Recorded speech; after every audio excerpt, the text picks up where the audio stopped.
Hi guys, welcome to Royal Courses YouTube channel. Today I'm gonna show you how to make old vintage effect in Photoshop. You'll need to have a photo and an old paper background if you want a vintage effect. So basically I'm going to edit my photo a little bit. I'm going to photo filter to increase a little bit of density here. After that I'm going to color balance to add some yellow tones and a little bit of red tones. Then I'm going to increase a little bit of brightness and contrast, whatever you like.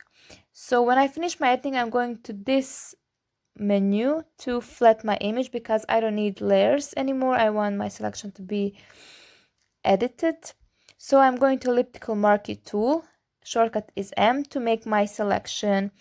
And I'm just basically making a selection and choosing the best part of my picture to select and paste later.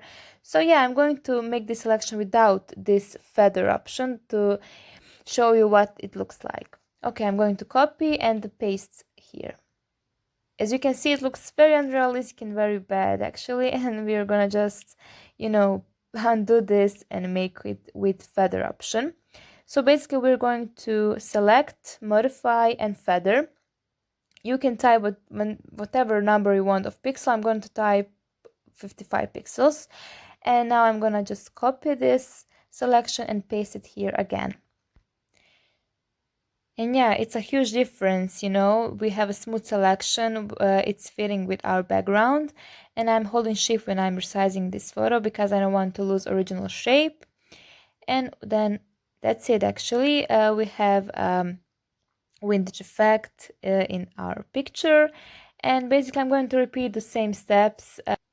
Photo filter to increase a little bit of density again, then I'm going to brightness and to add a little bit of contrast.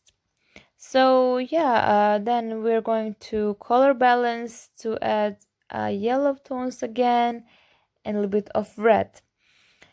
Then you can do whatever you want, just go to adjustments. I'm going to choose shadows and highlighting to increase a little bit of shadows and highlights. That's basically it. You can, edit however you like, I hope you learned something from this video. I will be very glad you did. Subscribe to this channel and see you soon.